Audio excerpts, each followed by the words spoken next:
Habs lose 1-0 in overtime, at least, against the Maple Leafs. And with New York Islanders and New York Rangers being eliminated by their own fault by losing, it's only Columbus now that it's on the playoff race with us. So tight game, honestly. The score after 3 was tied at 0, but I have to admit, like, that's not how the game felt. The game didn't feel like a non-goal game, honestly. There were chances both ways. Yes, the shots were in favor of the Leafs. Yes, the Habs only had 2 shots on goal in the first period, 5 on the second and 8 on the third. But the shots, the commentators, at least on the Sportsnet feed that I was watching, kept making this point of the shot attempts. The Habs had a lot more shot attempts than the Leafs did, but they were not getting to the net. And because of the difference between shot blocks, I'm assuming the shot attempts also count as like players attempting to shoot the puck. As in, it didn't necessarily need to go to the net or maybe even get shot. Maybe they were trying to shoot it and they couldn't, they whiffed. I don't know what shot attempts is recorded as, but the Habs had more shot attempts than the Leafs, at least for most of the game. And it was a very close game, and honestly, it made me scared. Do you mean it made you scared for... I'm trying to do 2 people here, but like, you mean it made you scared for the Habs losing the playoff race? No, it did not make me scared for the Habs losing the playoff race. It made me scared for the Leafs winning a playoff series. Because honestly, if they play like that against whoever they end up facing in the first round, if they played as tight defensively as they did yesterday, they're probably gonna make it a really hard time for whoever they're facing to score and win.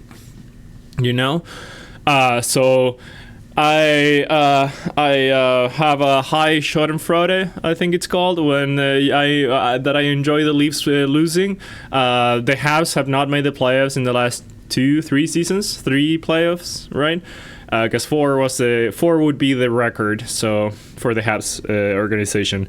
So three playoffs that the Habs have not made, and I have enjoyed watching the Leafs lose. Yes, I have to admit it. It's kind of sucks to admit it online to a lot of people, but I'm an honest person. What can I say? Yes, I watched the Leafs against Tampa. I watched the Leafs against Boston, and I could not have felt better when they lost. It's so petty, I know. Anyways, I'm scared they're gonna win now. I'm scared they're gonna go the long way, but they are the Leafs after all, and they might have played like that yesterday on a regulation game that means little to them. I think they're still fighting to try and secure the top spot in the division. So they're still fighting for something, right? But yeah, if they manage to play like that for 7 games or for 4 or 7 games, I don't see them losing the first round. We'll see. As it stands right now, we would be having the Battle of Ontario, which I deeply want to see. Honestly, obviously, I'm going to be following the Habs more than anyone else, but Battle of Ontario sounds like a lot of fun, and I would be watching that as a bystander, enjoying each of them lose. Hopefully, like I would not be rooting for anyone to win, and I would be enjoying whoever is losing. So, sounds like a lot of fun. Same with the Florida one, Florida versus Tampa. Yeah, I won those matchups. I want that to happen, and I also obviously want the Habs to play, and that would mean playing against Washington. Anyways, to the game. Again, a rough start in terms of shots, right? We only got 2 shots in the first period. And it's once again the first period tardiness that is plaguing us, right?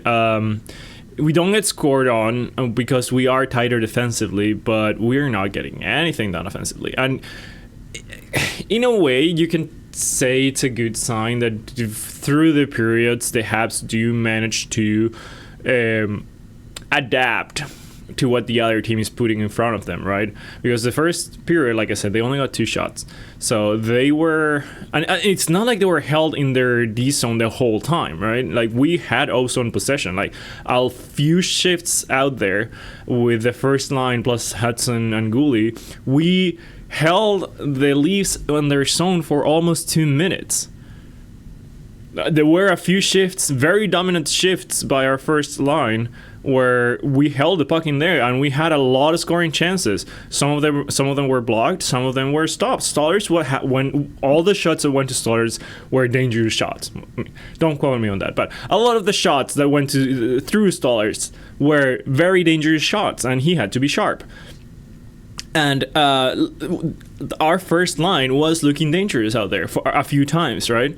I think, honestly, our first line got more dangerous chances than their first line. Obviously, Dabish was amazing, by the way. Thank you, Dabish, for the point, because we need every point, and this 1 point might be the difference in the playoff race, right? We do get a point. You could argue we didn't deserve any points from that, so like that we stole a point, right? But I don't know. Like I said, it was a very tight game, and I didn't have the feeling that we were getting destroyed. At least that's what it felt to me. I might have had like my hopium glasses on, but like it didn't feel like we were getting handled. You know, like our defense was good. Yes, we had a lot of mistakes here and there, you know. There was more than once that I was like, oh no, Matheson, please don't. But then Dabish bailed him out. There was more than once that I was like, Slafkovsky, come on. I still kind of think Slafkovsky, come on. There were a few that he just needed to put the skate. You know, like Laine had a really beautiful pass to Slafkovsky, who had the stick on the outside, but the pass went to his skates, and like he didn't move his leg at all. I feel like that comes with experience, but if that was Gallagher, I'm sure Gallagher would have put the skate to redirect the puck, not kick it in, because like that's not allowed. But you can put the skate so the puck bounces and it pinballs into the net, right? Like you can do that, and I don't think Slav has the mental exercise to do that in the moment. You know, you have like a split second to react like that, and I don't think he has that yet. So I wanted that. I wanted that one because it was a beautiful feed by Laine, and Slav couldn't complete it. I think it was on the power play, actually. Yeah, I think it was on the power play because Tanev was doing a really good job at at blocking the shot lane for Laine. So he needed to like make a perfect shot that was never going to happen, or that he has done it so many times. Actually, it could have happened, but it hasn't happened for him lately. So I don't blame him for not taking the shot. And it was a beautiful feed. Honestly, that's on Slav. He should have put it in. Like I said, if it was Gallagher, that thing ends up in the net, because Gallagher has like that desperation in front of the net. That extra effort that I don't know if it came with Gallagher like from the get-go, like if he always played like that, or if it came with experience. It might be an experience thing. It might be like Slav is gonna become desperate in front of the net in 1 or 2 more seasons, you know. Like he's still very young. I think he's still our youngest player since Demidov, who should be joining us Monday, and who was out there but on the press box, by the way, beside Jeff Gordon. Jeff, no, that's Molson. Gordon, right? Hugo, yeah, Gordon. I forget his name. Anyways, so he was sitting there on the press box beside the president of the Habs. He let out a yawn, actually. I don't think it was because the game was boring per se. A lot of people were like, oh yeah, the game is so boring, there's no goals, it must be so boring. Like, no, I don't think it was that. It was like I was very invested in the game, and I'm sure he was too, but he you travel half the world, and sadly when you travel half the world you have massive jet lag, and it takes a while.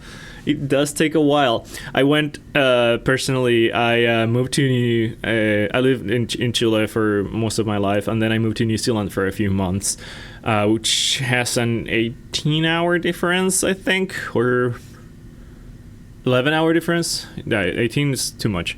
I think it's an 11-hour difference, and it took me 2 weeks to fully get back on on the new time. Like the first few days are horrible, and I'm sure everybody has just like difference, you know, like some people don't get it at all, some people like they never get used, but to me it was 2 weeks. The mid-of is clearly still jet lagged as he was just falling asleep, and after they showed the same shot at the press box and he was not there anymore. I don't know if he was just like leaned back like napping, or if Gordon told him to like go take a walk to stay awake or something. I don't know. It was funny, and we did see a little bit of a video of him practicing with the Habs, and I'm so excited. I know that the expectations of this guy are through the roof, and he's probably, honestly, I don't even know. I was gonna say he's probably not gonna deliver the expectations, because as Habs fans, which fans by the way means fanatics, so yes, we're fanatics of this. As Habs fans, our expectations are like he's gonna score 25 in his first game, win the Hart, and Conn Smythe right after in the playoffs, and get us a Cup 25 in 2025, right? Those are some of the expectations that are out there. So I don't think he's gonna be able to do that, but everyone has been saying that dude has immense talent and that he's a game breaker, a game changer, right?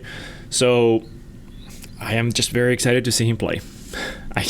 I don't watch the KHL. I have only watched some of the highlights and some of the analysis, like the Arpan Basu made a post on the Athletic, I think, where he broke down some of the plays of the mid-of in the KHL playoffs, and they were not all just the highlight goals, you know, like there were some like back checks here and there, or like good passes. Like he went through a lot of the things. It was very detailed, and like, yes, I've seen that, you know, but I haven't personally seen him play with my own eyes to get my own idea of what he does and what he brings, right?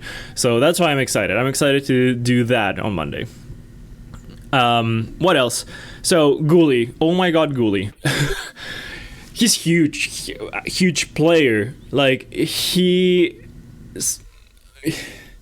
so good at hitting, and he's so good at not just focusing on hits. You have people like Peseta, or sometimes Jack-Eye. Jack-Eye has been better lately, but that when they hit someone, they're like, I need to keep on hitting. I need to go and hit the other one and continue hitting. And if you're someone in the opposing team and see that, you're like, okay, this guy's just gonna come hit for the hit, and you lose the surprise factor there. Is he gonna hit or is he gonna go for the play? You know he's gonna go for the hit. Gouli, on the other hand, is really good at deciding when to go for the hit and when to go for the play, or when to go for the block, etc., etc. And like McMahon, I think it is coming hard and fast on the boards on their power play, and Gouli is coming, and he's like, McMahon is not expecting a hit there, because usually defensemen don't go for the hit when they're on the PK, but Gouli sees the timing and just goes for it and totally labels him and just like on the ice. Just beautiful hit. And right after on Tavares, I don't like the fight with Domi. I understand. I mean, I don't like that he had to fight after 2 clean hits. I don't mind hockey fights in general. You know, I know it's a part of the game, but fighting after clean hits, yeah, I don't know. I understand why, and if it was the roles were reversed, I'm not that much of a homer. If roles were reversed, I would want Jack-Eye to go out and fight the dude that's just labeling, say, Newhook and Suzuki, you know? Like, sure, someone needs to go out there and show them, hey, that's not okay, right? I understand why. I don't like it. anyways, we do get the power play from that. So we actually, in the general sense, that was a good fight for Gooley, because he gave us the power play, right? Anyways, but we do lose one of our top D against their third C. I don't even know what Domi's playing. I know he's been up and down the lineup a lot. So, but Gooley he's huge. And like, those hits, if they were back at the Bell Center, they would inject so much energy into the crowd, and then the players would feed from that energy. Same thing that Hudson did back with Detroit, where he just broke a few ankles and the crowd became alive, and from then the players just took off that energy, right? So like, it's a mutual feed of energy. Anyways, so yeah, massive game by Gooley, and massive game by a lot of players, honestly. Hudson kind of had a bad game against Ottawa, bad game, and he wasn't so flashy against Toronto either. But that's because, like I said earlier, it was a very tight game, and there wasn't a lot of space. I am curious to see how Hudson will adapt his game to playoff hockey, where there is a lot less space, and he needs the space. What he excels at is identifying the space, identifying the options, and then choosing the best option. So he's like, okay, I'm gonna go for space. Oh, they're covering this. They switch to immediately cover the space. I'm gonna make the pass now that lane is open, right? Or he fakes the lane pass, they go for the lane, and he takes the space. When there is no space, or when there is a lot less space, he can't make all those plays, right? So I am wondering how he will adapt his hockey to the playoffs, where he's gonna get hit a lot more, and like everything's just gonna be faster, and the space is gonna be harder to get, right? So he doesn't shine yesterday, but he doesn't get outcompeted also. Like, he was really good defensively, and that's just amazing to see, right? I did watch some of the playoff series of Vancouver versus Edmonton last year, and watching Quinn Hughes play in the playoffs gives me hope that Hudson can figure it out, right? Can figure out a way to still show the immense talent he has and give value to the team, right? He's gonna find a way, and it's amazing. As my English vocabulary, so the lack of my English vocabulary is also amazing, because I've used the word amazing like 5 times. Anyways, I digress. It's amazing that Hudson is gonna hopefully get to experience playoff hockey on his first season. So he will start trying to figure out how to contribute in playoff hockey from the get-go. We're not expected to win the cup in these playoffs.